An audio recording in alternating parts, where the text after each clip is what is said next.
YSRCP social మీడియాలో నన్ను అబాష్ పాలు చేయాలని ఎప్పుడో పెళ్లిళ్లకో పేరెంటాలకో తద్దినాలకు పోయిన ఎప్పుడెప్పుడో పాత ఫోటోలు తీసుకొని జతపరిచి అభ్యంతరకరమైన వ్యాఖ్యలు చేస్తూ ప్రజలను తప్పుదారి పట్టిస్తున్నారు. నేనేదో జగన్మోహన్ రెడ్డి పార్టీ చేరతానని, నన్ను పార్టీ హైకమాండ్ నన్ను డబ్బులకు డిమాండ్ చేసిందని లేనిపోయినవన్నీ ప్రచారం చేస్తూ నాకున్న పరపతి తగ్గించాలని శత విధాల ప్రయత్నం చేస్తున్నారు.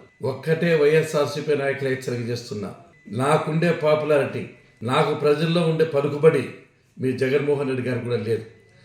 నా ఎన్నికల్లో తప్పకుండా ఓడిపోతామని చెప్పి తెలిసి ఏదో విధంగా ప్రజలు తప్పుదారి పట్టించాలని చెప్పి లేనిపోని ప్రచారం చేస్తున్నారు.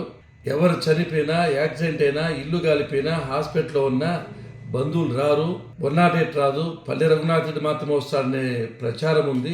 ప్రజల్లో నాకు విపరీతమైన అభిమానం ఉంది, ఎన్నికల్లో ఓడిపోతామని చెప్పి ఈ విధంగా లేని ప్రచారం చేస్తున్నారు. దీన్ని ఎవరు నమ్మొద్దు. ఇక ముందు కూడా సోషల్ మీడియా వాళ్ళు వైఎస్ఆర్సీపీ వాళ్ళు దద్దమ్ములు, పార్టీ మారాలని ఆలోచన లేదు, నాకు తప్పకుండా టికెట్ వస్తుంది, నేనే గెలుస్తా, వీళ్ళందరూ తగిన గురిపాటు చెప్తాను.